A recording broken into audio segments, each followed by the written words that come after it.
Okay, my name is Lori Lambert and I am a senior training consultant with Newforma, and today's training is on project team and basic info exchange. So what is info exchange? You might have heard the term before. It's a way to send and receive file transfers, and it's like an FTP site but with many more features and advantages, and we'll go through some of those as we do the training today. But if you've ever worked with an FTP site, you'll really appreciate info exchange, because we can avoid those size limitations that come with email distribution, FTP, that kind of thing. So if you're up against, the limit on your email inbox or anything like that, you won't have that issue at all with info exchange, which is really great. The other thing that we have with info exchange is we have tracking information, which, you can send things with read receipt, but sometimes you don't really know. Maybe it's just an auto reply or something like that. This way we can actually track the transfer with the project itself, and we can see who, when, and which files were downloaded. So just because I send 5 attachments to someone doesn't mean that they downloaded all of them. Or if I'm sending to a group, this way I'll have an easier way within the actual project itself to see who downloaded the files, when they downloaded them, and if they downloaded all the files or just some of the files. So also as part of that, we have our Info Exchange website. So this is helpful so that we can share project files and other information with internal and external contacts. And we can access our project information when we're not in the office. So if you have an iPad or a smartphone, as long as you can get to the Info Exchange website and you've shared the project on Info Exchange, you can get to some of this project information without having to have Project Center on a laptop, but you can actually use it on that smartphone or iPad device. So our agenda for today: we're going to first talk about project team, and that's adding external contacts and maybe even yourself to the project team so that you can access the project through Info Exchange. So we're going to be talking about granting access to that Info Exchange website. Then we're going to talk about the Info Exchange Activity Center, which we're going to talk about sending a basic file transfer, receiving an incoming transfer, and understand the external person's perspective. So we can see how they receive a file transfer, how they can log it in, download the files, and even send files back. And then we're going to talk about the Info Exchange website, so accessing that project information when you're out of the office. And we're going to briefly discuss using the web viewer to view and mark up files through Info Exchange. So just like in the other training that we did previously on that, intro basics, we talked about marking up files from within Project Center. We'll also talk about how we can mark up files from within Info Exchange, so from that project website. So just like before, we're going to go actually into my version of Project Center. So let me just pull that up for you. And remember, I'm Howard Rourke, so that's my alternative personality here today.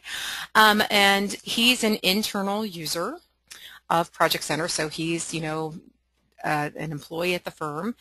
And we're going to go back to that Alpengrove project that we used in the other training. So let's go ahead to our project home. And today we're going to be talking about 2 activity centers. We're going to be talking about the Info Exchange Activity Center, which is the little satellite here, satellite dish, and then our project team, which is the little people. So let's talk about the project team first. So when I click on project team on a project that doesn't have a team set up yet, this is what it will look like. And the first thing I would do as, a project manager, or, if I was accessing the project, I was going to be working on it, I would need to join the project team. So I would just click over here to join the project team. And that's going to bring up, my contact information, etc. It's got all my roles. I need to allow myself here on the project roles and permissions the ability to have web access to this project. So that means that when I log into Info Exchange when I'm out in the field, I'll be able to access the project information through the Info Exchange website. If I don't do this step, I can still see the project on Info Exchange.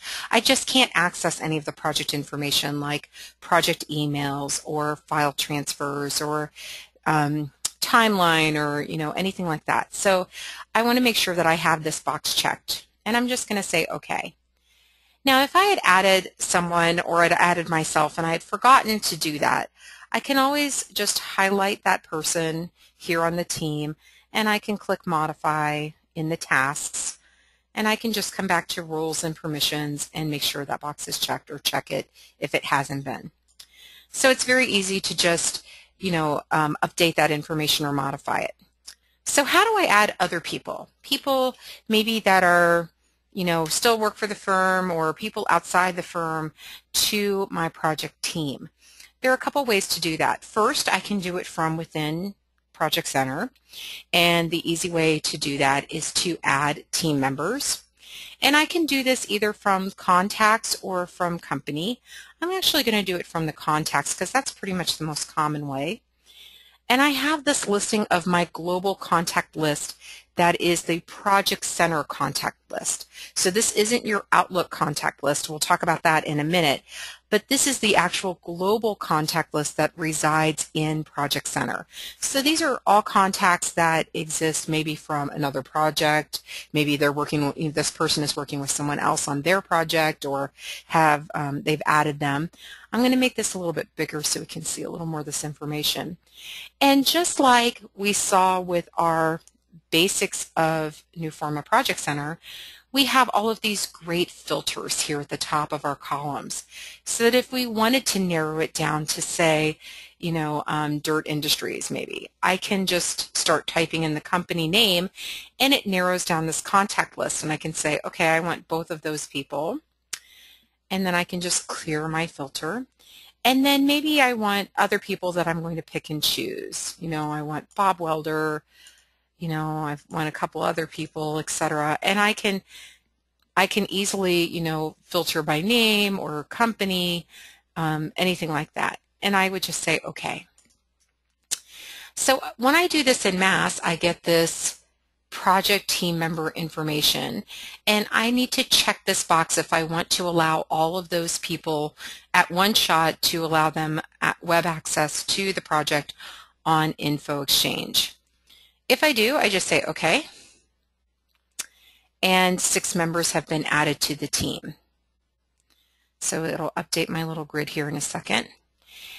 Now, if they've never been added to the project before, then, or any project actually within Project Center, and they've just been a contact, then they will actually receive an email from the NPCS, New Forma Project Center, system admin, giving them login information for the InfoExchange website.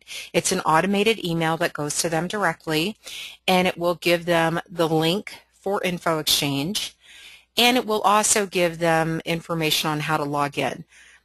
If you are an external user, your login is your email address, and then this will give you a temporary password, and the external user will be prompted to change that when they log in. If you are an internal user like I am, Howard Rourke, then my login to InfoExchange will be my user ID and password for my network. So however I log on to my computer is how I would log on to InfoExchange, and I'll show you that as well. So the automated email goes to my external people here, and I've got my team now populated.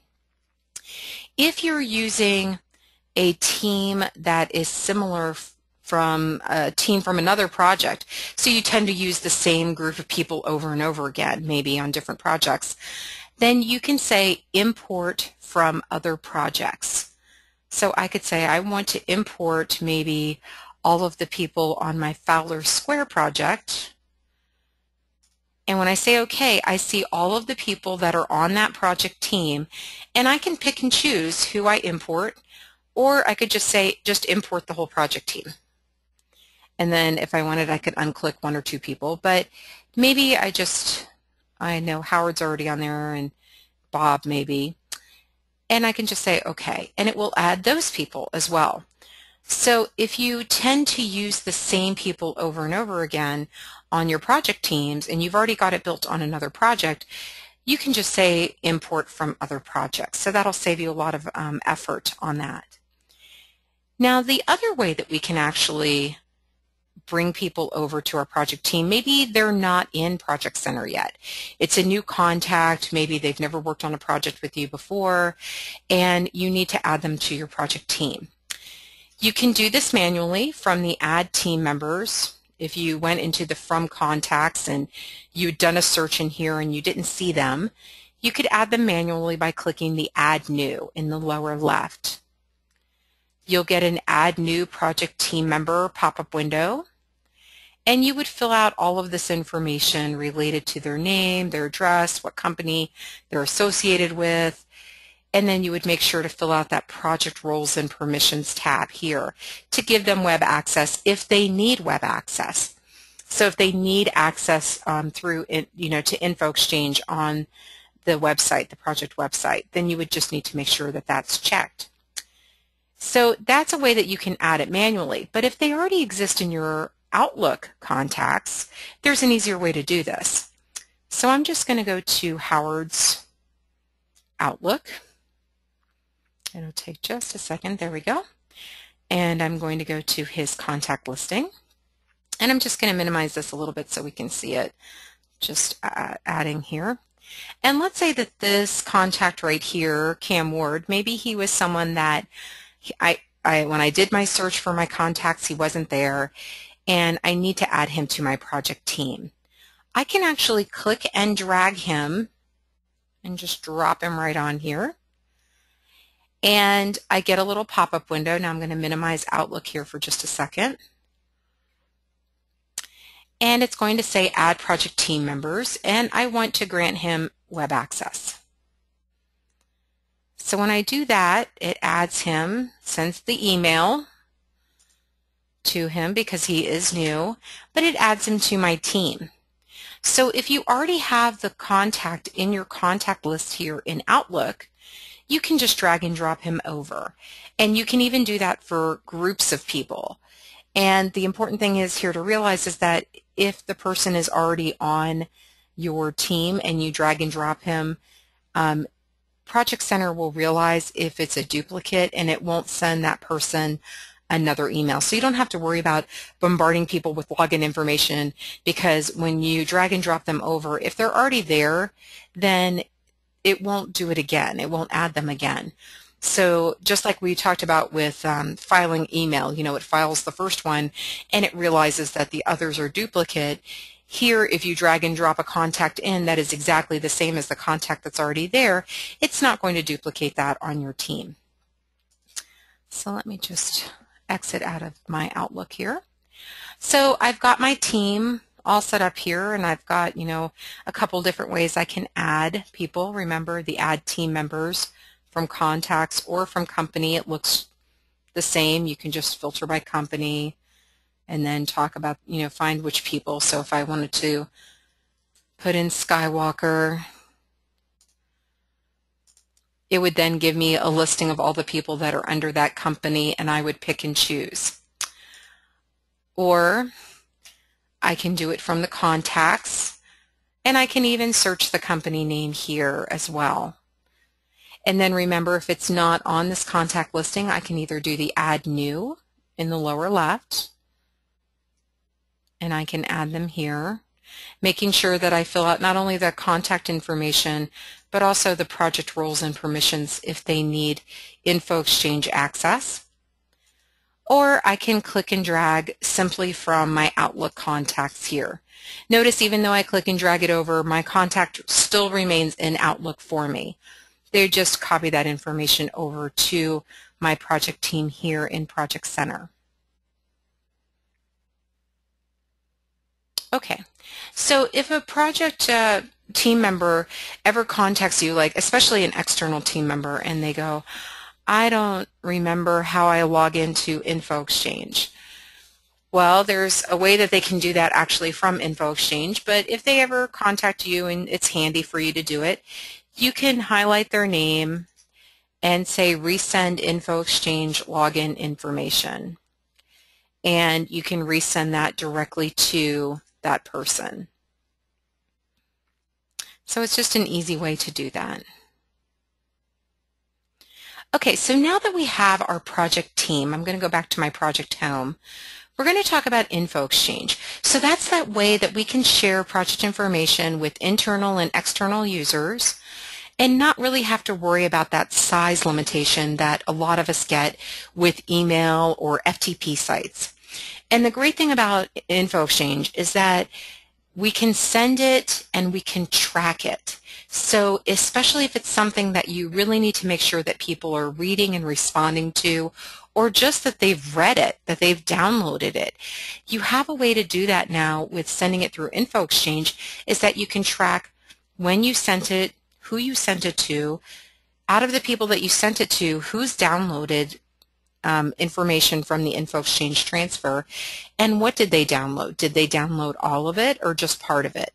So that now, especially if you're sending something out and you need a lot of, feedback, please review and respond or something like that, or it's just, we need to touch base on this and has everyone looked at this or that, and you need a response by a certain date, you don't have to then send out another email asking everybody, did you get my email? Did you look at the documents? Did you blah, blah, blah? You can now just send it through info exchange and track it through info exchange so that you can see, okay, well, I sent it to these 5 people and 4 of them have downloaded all of it and 1 of them hasn't even downloaded anything. So I need to contact that one person, or I need to resend them the link, or, that's okay, maybe they're not a key person, it was just more for their information. So you have a way of tracking that now, which is just not possible with the way that most things are sent these days, especially via email, because most of us hit the size limitation that even when we zip files together, it still doesn't work because we do have that, that size file limitation. So let's go ahead and take a look at the Info Exchange website, or the Info Exchange Activity Center. So I'm just going to click Info Exchange.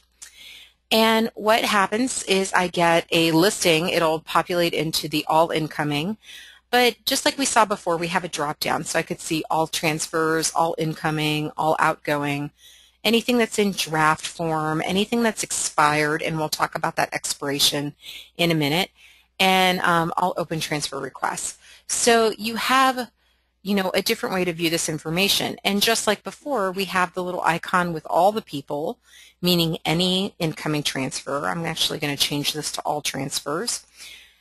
So this would be all transfers that exist for the project that went to or from anyone.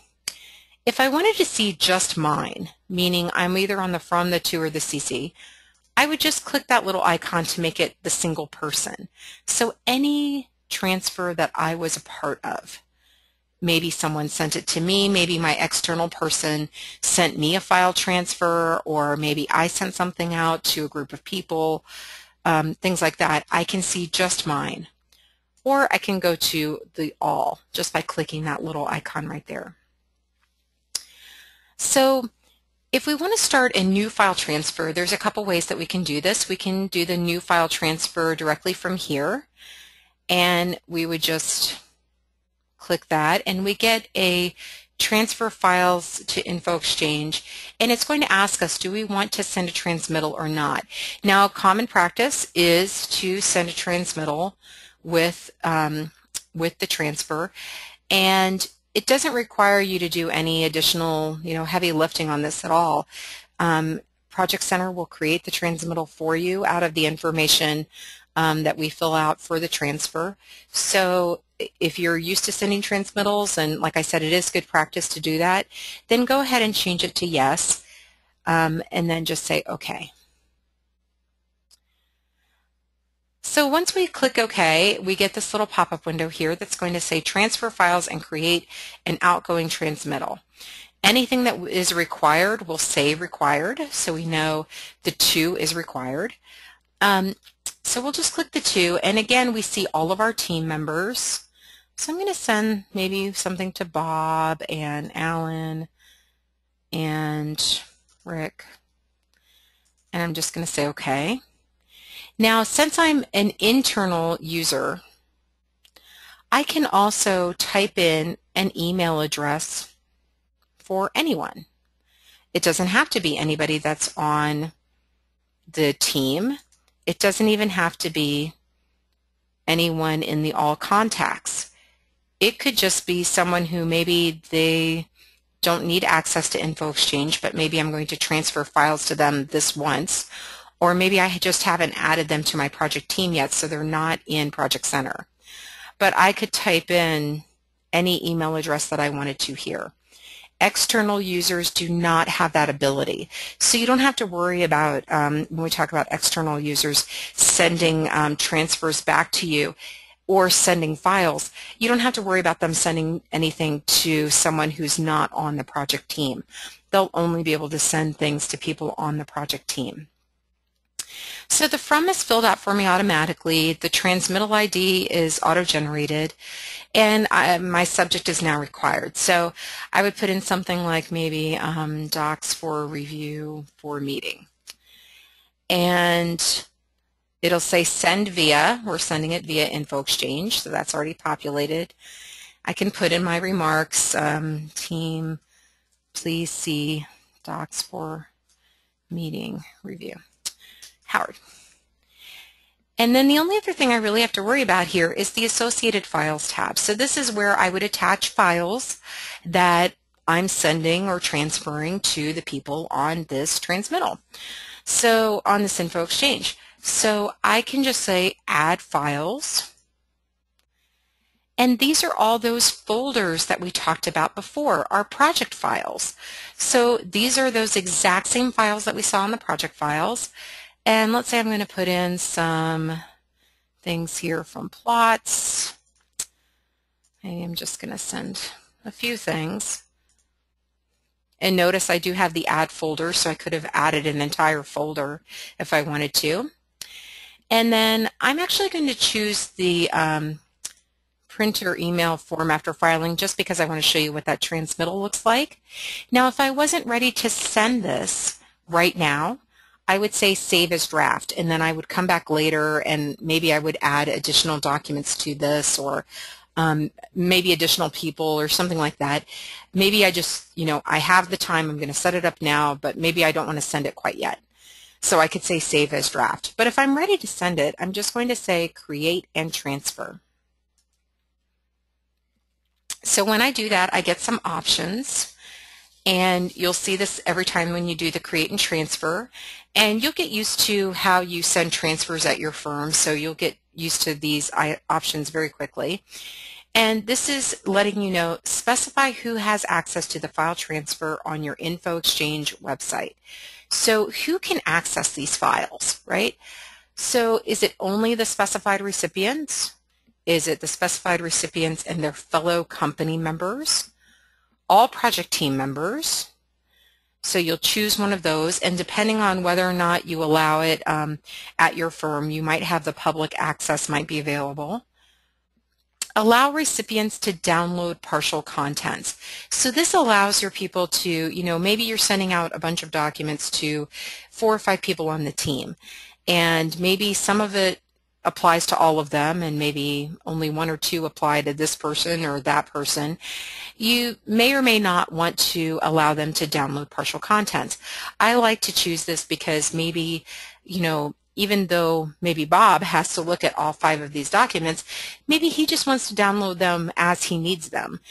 I don't want to force him to download all of them at one time. So I'm going to say allow recipients to download partial contents, because remember, when we look at the tracking, you'll be able to see exactly what that person downloaded. So you'll be able to tell if they only downloaded partial contents, and if so, which ones they downloaded. So I like to keep this checked. Remove the content from InfoExchange after 14 days. So removing it from the InfoExchange website only removes the transfer from InfoExchange. And this, it does not remove it from Project Center. It doesn't remove it from, being able to see the tracking or any of that. It just helps keep your InfoExchange website nice and tidy so that you're not looking at something that says maybe documents for review for meeting, and maybe you have a meeting every 2 weeks and you send different file transfers and somebody pulls up the wrong one because they think it's the most recent and it's really not. It's the same with documents that get revised on a regular basis. You probably want it to expire and be removed from InfoExchange after, a certain amount of time, so that you're not seeing, 10 of the same InfoExchange transfer titles in there for most recent, construction documents or something, when really only one or two of them are relevant. You don't want anything sitting there for a couple of years. So we can actually edit this by clicking the edit, and you can choose whether these things expire. The default is 2 weeks, but you could say, in 1 day, 2 days, in a couple weeks, or on a specific date. So especially if you're waiting for a response from someone, and you know that, I need a response by September 15th. Well, maybe you want to make sure that this expires 2 days before that, because they're going to need a lot of time to maybe craft a response to you. So you want it to expire before then, so it gets pulled off InfoExchange at that point. We do have the ability to modify this if you need to extend it or anything like that. So even though it is kind of hard-coded, we can modify it if we need to. And we won't have to start from scratch, which is the important thing. Reminders. We can choose to send reminders in so many business days or days before the expiration date. And we can choose who these reminders go to. We can send them to external recipients who have not downloaded files from this transfer. So that's very helpful, instead of having to email everybody all the time and say, did you download it? Did you download it? Did you download it? You can send them the transfer and then say, well, maybe send them a reminder, 3 days before the expiration if they haven't downloaded it, to say, hello, you still have a transfer out here that you haven't downloaded anything from, so that it automatically reminds them to download that. And then you can also have reminders sent to the sender if any external recipients have not downloaded files from the transfer. So that would go to Howard, and it would let him know if there's any external people that haven't downloaded anything. And then you can say notify the sender when all of the external recipients have downloaded files. So you could say, well, I know all 5 people have downloaded files from this transfer, so I know I should expect maybe a response from all 5 people. So again, these are individual settings, so I can choose, who gets the reminder, when they get it, or if they don't get it at all. So I can just say, okay, here I'm going to have my reminders just pretty standard. I have the ability to require InfoExchange login to download. This is very useful if you're sending very sensitive information. Otherwise, I could just click on a file and start downloading it. I'll still be able to track it. Like if I send something to Bob and I don't require him to log in, he'll actually just have 2 hyperlinks. He'll have one to log in, and then he'll have one that he can just download the files. Either way that he downloads the files, whether it's through the InfoExchange website or by clicking on the hyperlink, I'll still be able to track that as Howard. So usually we don't recommend that you have this on for every InfoExchange transfer, but if you do tend to send things that are very sensitive, you might want to require people to log in so that people don't just forward an email and say, oh, just click on the hyperlink, or internally to someone in their firm. Or if you're working on something that requires, information from, civil or state governments, things like that, sometimes is quite sensitive. So you want to be very careful with that. So you could just require people to actually log into InfoExchange to download. And then the send notifications and reminders, again, that's on because we have it up here. So we'll just say OK.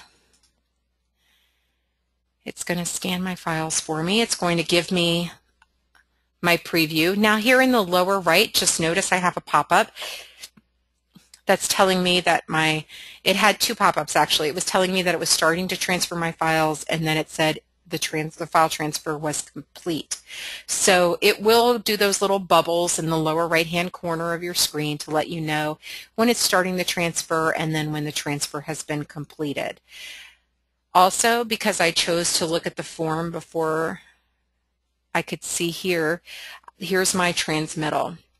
So I can see who it was from, who it went to, my little remarks, what I sent to them, the date, the transmittal ID, etc. This also, the copy of this gets saved into Project Center anyway, so you could print it later if you wanted to.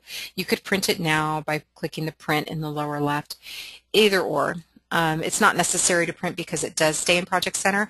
I just want to show you what this form looks like, and this is the standard form with Project Center. So as you start to use Project Center a little bit more, if you tend to use the transmittals and you want something moved around on the form, you can always let us know at Newforma, and we can help you customize that form.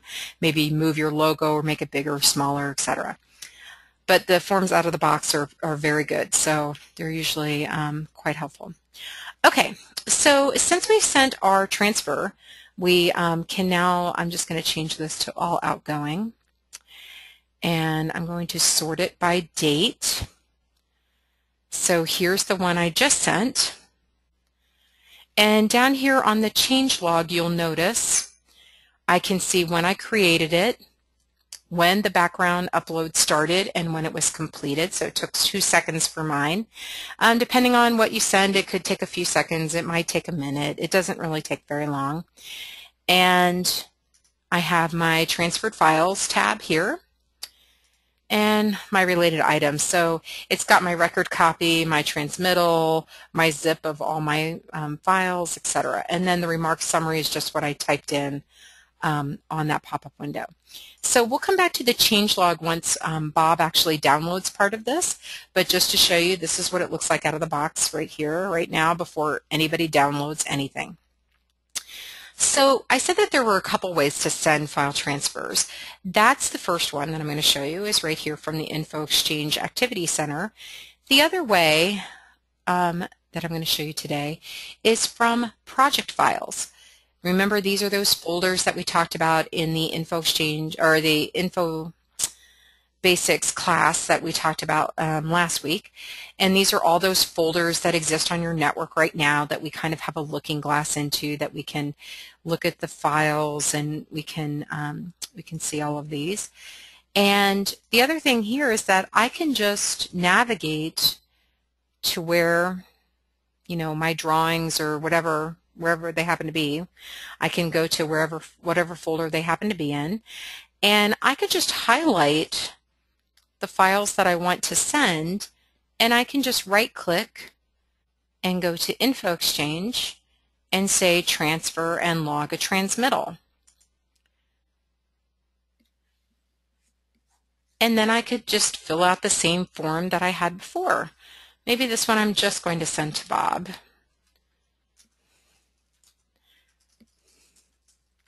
Additional documents for review. Bob, please see being closed. Howard. And it's got all of my files associated. No problem. And I'm not going to worry about looking at the transmittal this time, and I'm going to create and transfer. Again, I get that same pop-up window like I had before. I'm just going to say OK. And then I'll get the little bubble in the lower right here in just a second. There it's starting my upload, and now it's completed. So there are two basic ways of doing this, again, from the project files or from the Info Exchange. And like I mentioned in the prior training, whatever is the easiest for you to remember, that's the way that you do it. You know, if you are one that you're always in the project files and it makes sense for you to just access the files and transfer it, perfectly fine. If you want to come in here and do the new file transfer directly from the Info Exchange Activity Center and then pick and choose your files, perfectly fine. They both have the same process. They both have the same tracking. Everything is exactly the same. It's just the way that you access the files. So before we go on, we'll go ahead and take a look here. I'm just going to go to my outgoing just to show you what that looks like. I'm just going to sort it by date. So now I have those two different transfers. So now I'm going to pretend to be Bob, who is our external user. Let me just switch over to my other personality here, Bob. And this is Bob Welder's email. So he's my external consultant on my project. And he's got his little, this is what the email looks like when they first get added to the team. You know, you can access and You can click to sign in, etc. And notice his email. This is InfoExchange. His username is his email address. And the first time he logs in to do this, he'll actually have a temporary password. And let me see if we've got that on here. Here's his temporary password. And he would just add that and sign in. And if he forgets what his password is, he can just say forgot password. And a reminder email gets sent to him. So really, even if they are an external user, as long as they can get to the InfoExchange website, if they forget their password, they have the forgot password right here. I'm going to try my other password. Up. Let's try this really quick. It's reminding me what his temporary password is.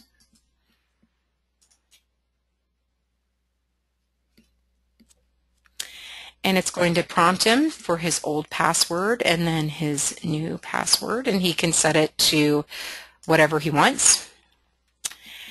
And so this is what it looks like for him on InfoExchange. Now, this is just the generic InfoExchange. This is coming from, the initial email. Now, we actually sent him 2 file transfers. So let's take a look at what the file transfer looks like here. So here's his file transfer, and here's the transmittal that was sent with the file transfer. So if he needs to print this, he can print it, or he can download the associated files.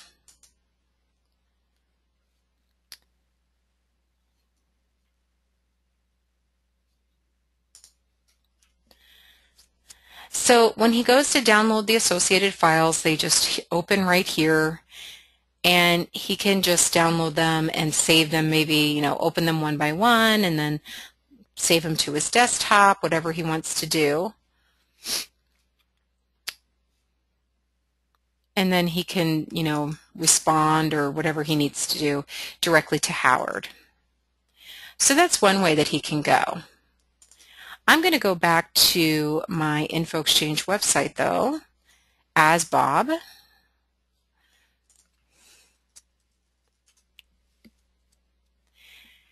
And I want you to see what it looks like on the other side of things. So let's say he was in a project and there were file transfers. He would see those here directly from that project, but he has a drop down to all the projects that he has access for. The same goes for Howard. So for example, if I am Howard, I can access InfoExchange when I'm on the road. So let me go back to my InfoExchange, and I'm actually going to go to the InfoExchange website. So I'm just going to click under the tasks and go to InfoExchange website. So I'm Howard, I'm on the road, and as Howard, remember, since I'm internal, my user ID and password is what I log on to the network with. And I have my project here. And when I click into that project, just like we saw with Bob, I can click into my file transfers. And let me sort this by date real quick.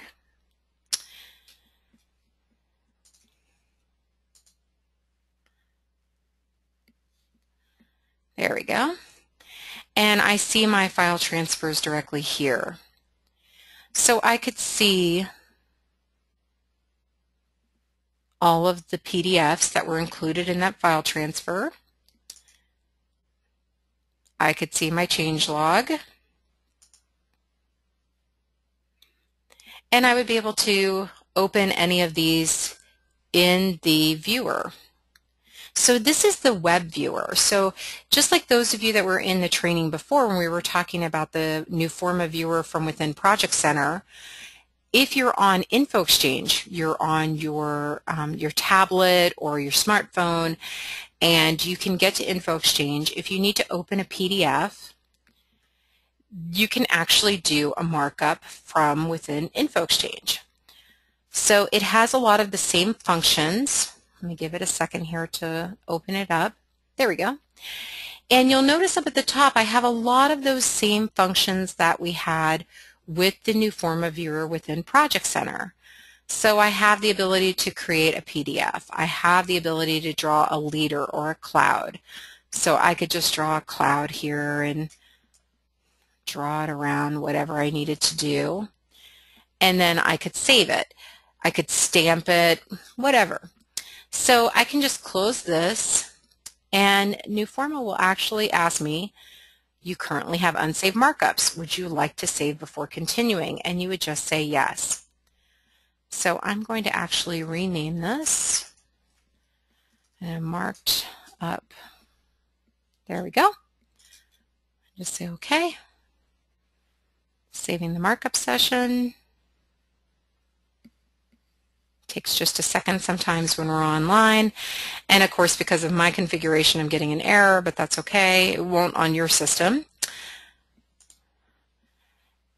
But I can have that same kind of functionality that I would normally have in the office with looking at my file transfers. So just like we were able to from Project Center when we're in the office, and we were able to, filter by subject or the from or the recipients, or look at whatever documents are included, I would be able to see those here within InfoExchange and even perform a markup session. So let's go back to Project Center real quick, and I'm going to look at my outgoing again. I'm just going to sort these by date. So now when I look at this one particular transfer, I can see I have the upload started, the upload completed, the partially download. If you see a partially downloaded item here for the event type, you can just double click on it and you'll see which file was partially downloaded, no matter which person downloaded it. So this one's Howard's. If I was looking at the other one, I've got this additional documents for review, that other transfer that I did. And since this says downloaded, I know everything was downloaded by Bob because it doesn't say partially. And when I double click on that, it's like I don't get that little pop-up window because he downloaded everything. So if I wanted to know what was transferred, I would just click on the transferred files. So you have that more of a clean way to see. If I had sent this transfer to 5 people and, one person downloaded one thing, one person downloaded completely, I would see the date and time stamp for each line individually, and then I would see whether it was partially or, in this case, downloaded means everything was downloaded. So if Bob had gone in and downloaded one document at this time, and then maybe an hour later he downloaded another one, and then an hour later or the next day he downloaded another PDF, you would see additional line items for Bob, and each one would have whatever document he opened when you double clicked on it.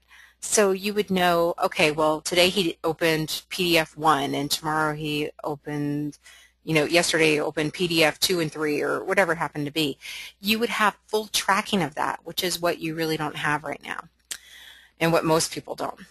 So with our outgoing transfers here, we also have the ability to modify the InfoExchange setting. So if you forgot someone, or you needed to take someone off the list, they don't need to have access to it on InfoExchange, whatever it happens to be, you can add or remove recipients.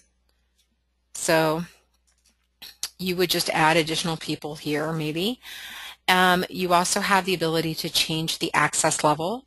So maybe you had only made it available to the specified recipients, but now you wanted to open up to anyone that has access to InfoExchange, their fellow company members, or all project team members, if you wanted to change that, or maybe you wanted to force them to download everything, you could change that as well, or require info exchange to log in to get that. So you have those modifications there as well. And then here's that part about the expiration reminder settings. So if you had something that was going to expire tomorrow and you needed to give them a few extra days, you would just go back into that modify and you would make it expire later or sooner, whichever you needed to do.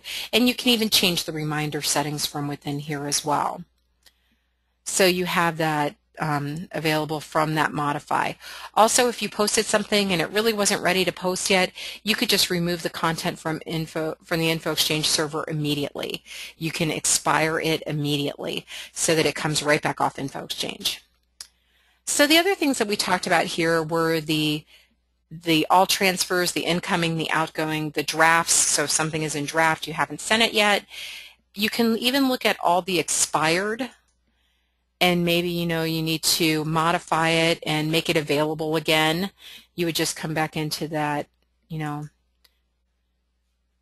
change, modify the Info Exchange settings, or repost. You would repost the expired contents, whatever you needed to do. So the other thing that I wanted to talk about was the incoming. So if, for example, Bob was on Info Exchange and he needed to send something back to you through Info Exchange, then he would create a file transfer and he would send it back to you. And when that comes in, it would show up here and it would say pending. So let me look at that type here for you. It would say pending incoming transfer. So Bob sent us this one, sending you files to OK, and it would be bold, and notice it's been uploaded but it hasn't been received yet, so we would just have to click on the receive pending file transfer. It'll put a record copy there, transfer the content, and say OK. So the background data started and then completed, and then you could just click on the transferred files so you could see exactly what Bob sent you. So it's still pending on mine, which is why it's in italics right now. It'll take a second. But that's all you have to do to receive it, and that's just for incoming. Go back to the all file transfers here. And again, just like we saw with our earlier trainings, we have the related items column. So if there were things, that were attached that were transmittals, it's got that little icon right there. If it's got RFIs, you might see on some of these, it might be change requests or shared folders or, proposal requests. It could be, markup sessions. It could be anything really, but you'll see that in that related items so you know which ones you're looking for. And again, we can use that filter. Maybe I'm looking for something that has a markup, and I could filter down to all the transfers that included markups. So it can help you. Those filters are quite powerful to be able to use. So really, once you get used to them in one place, they function the same way everywhere else. So it's really helpful to kind of get your brain wrapped around that one really quickly. Okay, so we'll just go back to the project home. And so the only thing that I really wanted to do today that was left was just to go over what we've talked about today. So we've talked about Info Exchange transfers and project team. And remember, for the project team, you have to be on the project team and have that. So on mine for Bob Welder, I need to have that allow web access to the project on the Info Exchange server to be able to see the project on Info Exchange. So it's fine to add people to the project team that don't need Info Exchange. You can still send them transfers. They just will have to download them from the email instead of logging into Info Exchange to download the file. But you can have people on here that, maybe you never send them anything. They're just part of your project team and you need to track it. We talked about dragging and dropping people from Outlook into your Outlook contacts into the project team. We also talked about adding them manually from, from the contacts and being able to search, or even importing from other projects. So we could import an entire project team from another project and pick and choose who's on that project team. Then we talked about info exchange and how we can create an info exchange from either the Info Exchange Activity Center or from project files. It's the same form that you fill out when you're creating the project transfer, that file transfer. You have that pop up right here where you fill out, who you're sending it to, who's CC'd, who's it from. It has a transmittal ID that's automatically generated for you, and then choosing those associated files or folders. So as an internal user, the one thing that you want to do first is you want to add yourself to the project team, obviously, with that Join Project Team on the taskbar. And then with Info Exchange especially, if you are someone that goes out into the field, this is the key thing that will save you a lot of time and effort, is just go ahead and click on the Info Exchange website link here in the tasks in the Info Exchange Activity Center when you're in the office, and take this hyperlink that's right here up on the Internet Explorer bar and either copy and paste it into your contacts, or email it to yourself, or create it as a favorite on your Internet Explorer on your device, your mobile device, so that when you're out in the field you can easily get to that hyperlink so that you can get to that project information.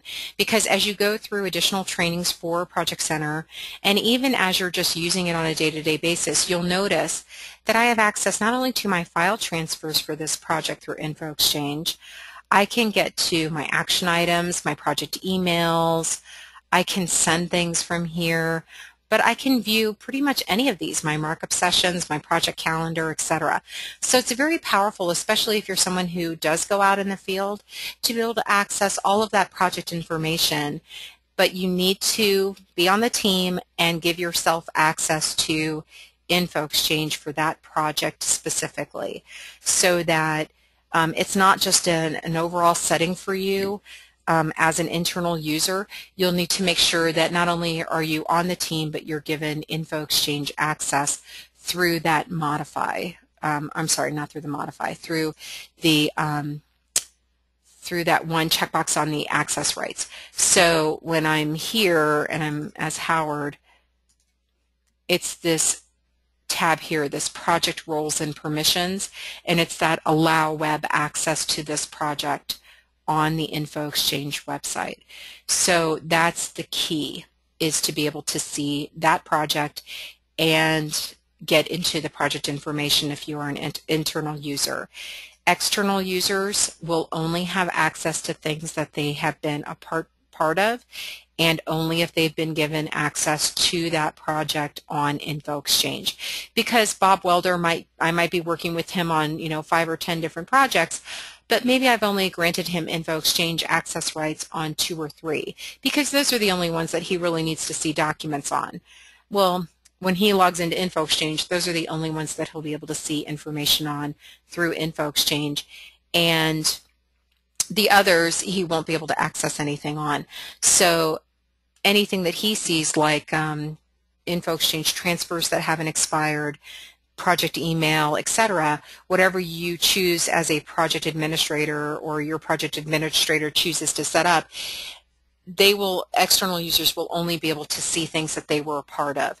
So if you do file emails like we were talking about last week, if Bob Welder, let's say he's not on a particular email and you filed the email, internal users will be able to see that email on Info Exchange, but Bob would not be able to see that email on Info Exchange. The same with the file transfers. If there was a file transfer that was sent that an external user was not a part of, they would not see that file transfer on Info Exchange at all, even if they had access to the project on Info Exchange.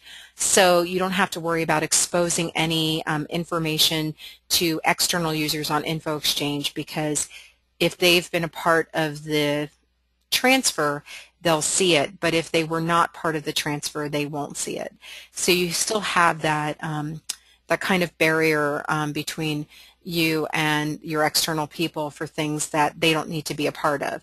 They won't be in there and be able to see those. So that's our training for today. I'll open it up for questions if you guys have any questions right now. I think we're good. Okay, fantastic. So I'll stop the recording.